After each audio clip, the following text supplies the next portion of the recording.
Subscribe now and press the bell icon. وہ کہتے ہیں کہ کربلا اس واقع ہوئی کیونکہ لوگوں نے غدیر کو بھلا دیا تھا. کربلا نتیجہ ہے غدیر کو بھلانے کا.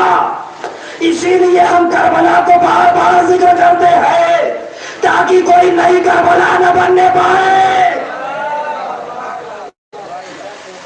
انہوں نے پھر آگے بڑھ کے لکھا کہ سمجھو تو صحیح کہ ولایت کیا ہے, علی کیا ہے.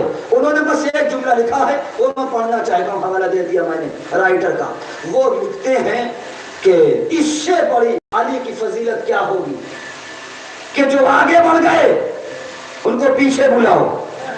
بہت پرانی چیز ہے مگر ایک نیا لفظ دینے جا رہا ہوں. میری عادت ہے میں کوئی روایت گڑھ کے نہیں پڑھتا ہوں, پرانی بات ہے مگر مولا کا شکر ہے ایک نیا خیال پیش کر رہا ہوں. اگر پہنچ جائے تو نواز دیجیے گا. ان کا میں نے حوالہ دیا علامہ ذیشان حیدر جوادی تاباسرا. وہ لکھتے ہیں کہ جو آگے بڑھے انہیں پیچھے بلایا, جو پیچھے رہ گئے ان کا انتظار کیا. گویا کہ غدیر نے ہی پہلے محمد نے آخری محمد کے انتظار کی سنت رکھ دی. ہائے ہائے ہائے ہائے ہائے ہائے. گویا کہ غدیر میں ہی پہلے محمد نے آخری محمد کے انتظار کی سنت رکھ دی کہ دیکھو انتظار بدعت نہیں ہے, سنت پیغمبر ہے.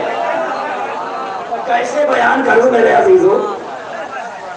جو آگے بڑھے انہیں پیچھے بلاؤ, جو پیچھے رہ گئے ان کا انتظار کرو. اب وہ آگے لکھتے ہیں کہ علی کے لیے یہ اہتمام کہ آگے والوں کو پیچھے بلانا, پیچھے والوں کا انتظار کرنا, یہ اس بات کی دلیل ہے کہ رسول بتانا یہ چاہتے تھے علی اس اتنے بڑے نہ تو جس سے آگے جایا جا سکتا ہے نہ جس سے پیچھے رہا جا سکتا ہے.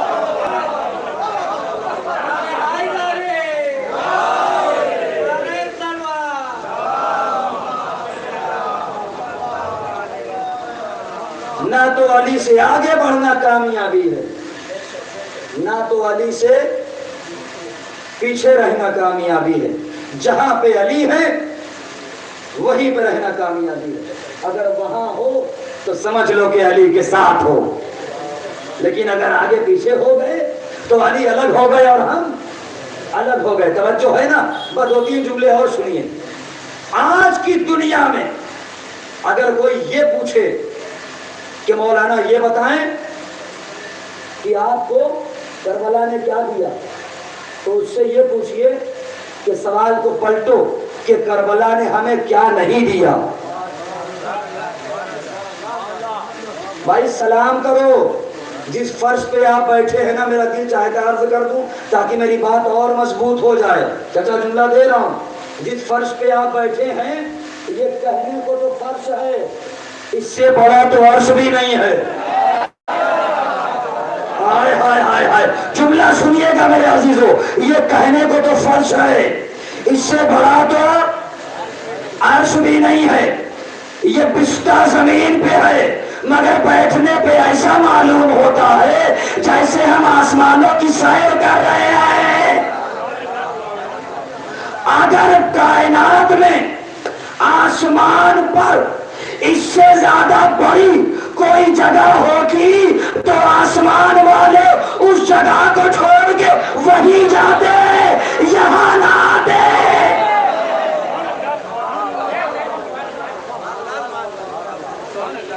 ابھی بھی اگر کچھ لوگوں کے ذہن میں شک ہے تو اور واضح کرتا چلوں کہ سنیے گا. یہ ہے فرش, وہ ہے عرش, یہ ہے زمین, وہ ہے آسمان. جی سرکار یہاں بھی آتے ہیں. میری طرف دیکھیے, خدا حسین کا واسطہ. سرکار یہاں بھی آتے ہیں, سرکار وہاں بھی جاتے ہیں. اب میں جو فرق دینے لگا ہوں انشاءاللہ آخری مجمع تک ہاتھ اٹھے گا, کیونکہ ایسی بات کہنے جا رہا ہوں کہ انشاءاللہ ہر ایک کے خون میں دوڑتا ہوا علی آواز دے گا. یہ ہے فرش, وہ ہے آسمان. سرکار یہاں بھی آتے ہیں, سرکار وہاں بھی جاتے ہیں, مگر فرق یہ ہے کہ جہاں پہ سرکار نالین پہن کے جائے اسے آسمان کہتے ہیں, اور جہاں پر نالین اتار کے آئے اسے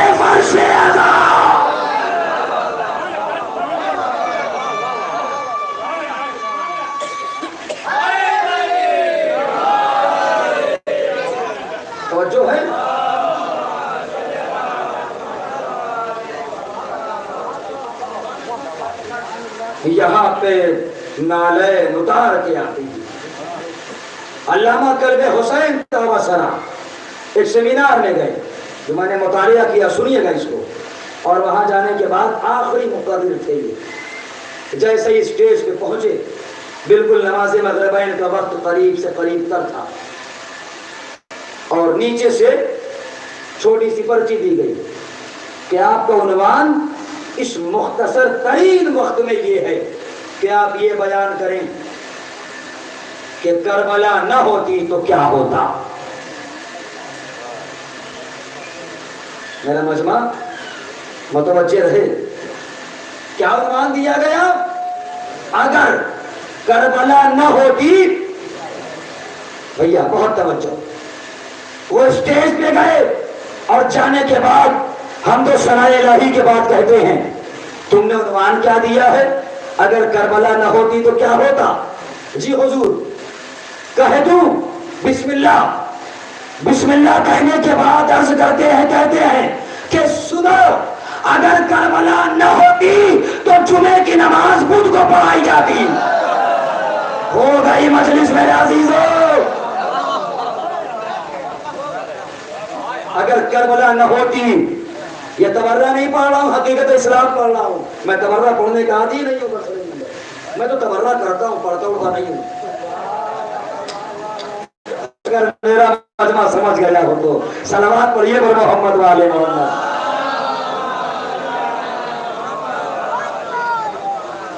کیا کہا؟ اگر کربلا نہ ہوتی تو جمعے کی نماز بدھ کو پڑھی جاتی۔ دوسری بات کہتے ہیں سنو، اگر کربلا نہ ہوتی نا تو صبح کی 2 کے بجائے 4 پڑھی جاتی، اور پڑھی بھی گئی ہے، اور پڑھانے کے بعد جب ٹوکنے والوں نے راستہ دکھایا، کیا کر دیا یہ آپ نے مولوی صاحب؟ 4 ہو گئی ہے، کہو تو 2 تمہاری مرضی سے بھی پڑھ دوں۔ حقیقت اسلام دیکھیں کربلا سے پہلے کیا تھی، اسلام کا کیا نقشہ بن چکا تھا۔ اسی لیے تو حسین نے کہا تھا کچھ بھی ہو جائے مگر جو اصلی نقشہ ہے، جو میرے نانا کا دیا ہوا نقشہ اسلام کا ہے، وہی تصویر لوگوں کے سامنے رکھوں گا۔ بس میں نے مجلس کو تمام کر دیا۔ یہ کربلا ہے جہاں پہ نماز کا تحفظ تھا، جہاں پہ روزے کو بچانا تھا، وہیں پہ علی ولی اللہ کو بھی بچانا تھا۔ صرف نماز کے تحفظ میں کربلا نہیں بنی، بلکہ علی کے ولایت کے تحفظ میں کربلا بنی۔ اگر ولایت نہ ہوتی تو آج ہماری قوم میں اتنا زیادہ بیداری ہوتی ہی نہیں۔ ایک جملہ کہہ دوں گا، اس کے بعد سیدھے مسائل پہ آ جاؤں گا، میرا وقت تمام ہو رہا ہے جو دیا گیا۔ بھائی سنیے گا، اگر آسمان سے بارش نہ ہو، بلکہ جملے کو اور اچھا کروں، اگر باران رحمت نہ ہو تو فصلیں خراب ہو جاتی ہیں۔ ذرا بولیے میں کیا کہہ رہا ہوں، شاید تھک چکے ہیں آپ میرے عزیزو۔ اگر باران رحمت نہ ہو تو فصلیں خراب ہوتی ہیں، اور اگر غدیر والے مولا کی دل میں ولایت نہ ہو تو نسلیں خراب۔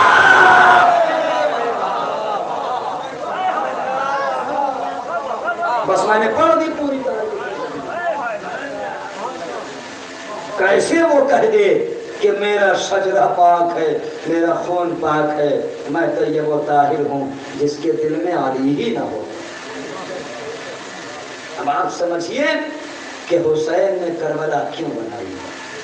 اسی لیے بنائی تاکہ اس اہم ترین مناسب کو بچایا جا سکے، منصب ولایت کو، منصب امامت کو، قرآن کو، اسلام کو، حرمت کعبہ کو، یہ ساری چیزیں کربلا کے میدان میں بچا دی ہیں۔ کمال ہے، کربلا میں سب کچھ بچ گیا، اگر نہیں بچا تو زہرا کا بھرا گھر نہیں بچا۔ بی بی زہرا کے بچے مار دیے گئے، بیٹیوں کو اسیر کر لیا گیا، ہاتھ پسے گردن سے باندھ دیے گئے۔ ذرا تصور کرو میرے عزیزو، آج ہمارے پاؤں میں اگر ایک کانٹا چبھ جائے تو قدم رکھا نہیں جاتا ہے نا. ذرا مولا سجاد سے پوچھو کربلا سے کوفہ، کوفہ سے شام، خاردار راہوں پر میرا مولا چلا تو کیسے چلا جبکہ ہاتھوں میں ہتھکڑیاں بھی تھی، پیروں میں بیڑیاں بھی تھیں. آپ کی آواز گریا بلند ہو گئی. خدا ان آوازوں پہ رحمت نازل کرے. عزاداروں میں بس ایک جملہ کہوں گا کہ اتنا رویا کریں کہ زہرا کا رومال خالی نہ جانے پائے. وہ بی بی کہ جو اپنی جنت البقیع سے ٹوٹی ہوئی قبر کو چھوڑ کے آتی ہے، وہ جب آئے تو اتنے آنسوؤں کو لے کے جائے کہ حسین کے زخموں کو منتقل کیا جا سکے. روایت کے جملے ہیں مولا سجاد راستہ چلتے چلتے راہ شام میں ایک جگہ پہ بیٹھ جاتے ہیں. 4 سال کی بہن سکینہ آگے بڑھتی ہے. اے بھیا سجاد تم راستہ چلتے چلتے بیٹھ کیوں گئے ہو؟ سید سجاد نے کہا بہن سکینہ میرے پیروں کی زنجیریں اتنی زیادہ گرم ہو چکی ہے کہ پیروں کا گوشت کٹا جا رہا ہے. جیسے ہی یہ سنا ایک کوزے میں پانی لانے کے بعد بھیا کی زنجیروں پہ ڈالنا شروع کر دیا. اے بھیا یہ بہن کچھ تو نہیں کر سکتی لیکن ہاں اپنے حصے کا پانی سکینہ نہ پیے گی. اجرکم اللہ، جزاک اللہ جزاک اللہ. اتنے میں سکینہ نے دیکھا کہ مولا سجاد بار بار پیروں کو حرکت کر رہے ہیں. بھیا یہ آپ کے پیروں میں چھالے کیسے پڑے ہوئے ہیں؟ کہا بہن سکینہ میرے پیروں میں خار چھپے ہوئے ہیں، میرے پیروں میں کانٹے لگے ہوئے ہیں، میرے پیروں میں اسی وجہ سے چھالے پڑ چکے ہیں. روایت کہتی ہے جناب سکینہ بیٹھ گئی، اپنے ننھے ہاتھوں سے اپنے بھیا کے پاؤں سے کانٹوں کو نکالنا شروع کر دیا. سید سجاد کہتے ہیں میں یہ منظر کبھی نہیں بھول سکتا. کسی نے کہا مولا کیوں؟ کہا اس لیے کہ میرے پیروں میں تو کانٹے تھے. سکینہ نے کانٹے نکال دیے مگر اسی وقت میری نگاہوں نے دیکھا میری بہن کے بھی پیروں میں کانٹے تھے مگر میں نکالتا تو کیسے نکالتا، میرے ہاتھ زنجیروں سے بندھے ہوئے. اجرکم اللہ جزاک اللہ جزاک اللہ. انہی مقدرات عصمت و طہارت کو لا کر کے شام کے دربار میں پیش کیا گیا. ذرا سوچیں عزادارو کیا اس سے بڑی کوئی توہین ہو سکتی ہے آل محمد کی کہ جس طریقے سے انہیں تشہیر کیا گیا. ایک منادی ندا دے رہا تھا پہچانو یہ سب نبی کی بیٹیاں ہیں، یہ سب علی کی بیٹیاں ہیں، یہ فاطمہ کی بیٹیاں ہیں. روایت کہتی ہے جب یہ لٹا ہوا قافلہ شام میں دربار شام میں موجود تھا نا، یزید ملعون کہتا ہے شمر سے اے شمر ذرا یہ بتا اس میں علی کی بیٹی زینب کون ہے؟ سنیے اگر روایت ازادار ہو، اگر رونا آئے تو ضرور آنسو بہا لینا تاکہ تمہارے آنسو زخم حسین کا مرہم بن جائے. یزید کہتا شمر یہ بتا اس میں علی کی بیٹی زینب کون ہے؟ شمر کہتا ہے اے وہ حاکم وہ دیکھ جو ضعیفہ کے پیچھے کھڑی ہوئی ہے نا وہ علی کی بیٹی زینب ہے. کہا اچھا یہ بتا یہ ضعیفہ کے پیچھے کیوں کھڑی ہوئی ہے؟ کہا اس لیے کہ یہ فضہ ہے، اس نے وعدہ کیا ہے جب تک میں زندہ رہوں گی زینب کے پردے کی محافظ.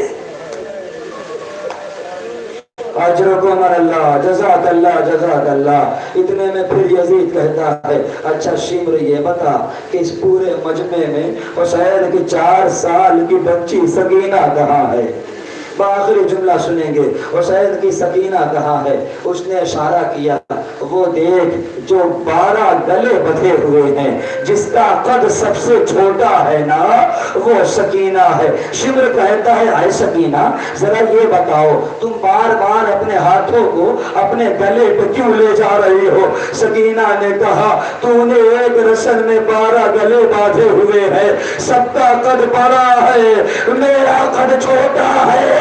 جب میری پھپھیاں اپنے سر کو اٹھاتی ہے میرا گلا گھٹنے لگتا. اجرکم اللہ جزاک اللہ جزاک اللہ. پھر شمر کہتا ہے سکینہ میں نے سنا ہے، سنیے گا عزادارو، یزید کہتا سکینہ میں نے سنا ہے کہ تمہارا بابا تم سے بہت محبت کرتا تھا۔ جناب سکینہ نے فوراً کہا او ظالم، میرا بابا مجھ سے محبت کرتا تھا نہیں، ابھی بھی مجھ سے محبت کرتا ہے، ابھی بھی مجھ سے محبت کرتا ہے۔ پھر کہتا ہے میں نے سنا ہے کہ تمہارا بابا تمہیں پیار میں کھجوریں کھلایا کرتا تھا۔ آخری جملہ سنو عزادارو، خدا کسی بیٹی کو یہ منظر نہ دکھائے جو شہر کی 4 سال کی یتیمہ سکینہ نے دیکھا۔ ایک مرتبہ جیسے ہی سکینہ نے کہا کہ ہاں میرا بابا مجھے پیار میں کھجوریں کھلایا کرتا تھا، یزید نے کہا سن وہ تشت لے کے آ جس میں کھجوریں رکھی ہوئی ہے، یا کر کے حسین کی بچی کو دے دے، یہ بچی کھجوریں کھا لے۔ سن تشت لے کے آیا، سکینہ کے سامنے رکھا، کہا سکینہ کھجوریں کھا لے۔ قیامت ہو گئی دربار میں۔ سکینہ نے چھوٹے چھوٹے ہاتھوں سے جب رومال ہٹایا تو کھجوریں نہیں تھی، اپنے پاپا کا کٹا ہوا سار۔ ایک مرتبہ رخسار پہ رخسار، اے میرے بابا آپ کی شہادت کے بعد گوشوارے چھین لیے گئے، تماچے مارے گئے، کوڑے برسائے گئے۔ بابا ذرا آنکھیں کھولو، اپنی سکینہ کا حال دیکھو۔ انا للہ و انا الیہ راجعون۔ وسيعلم الذين ظلموا أي منقلب ينقلبون۔ اللهم ارزقنا زيارة قبر الحسين في الدنيا وشفاعة الحسين عليه الصلاة والسلام في الآخرة۔ ربنا تقبل منا إنك أنت السميع العليم، بحق محمد وآله الطاهرين مع الحسين۔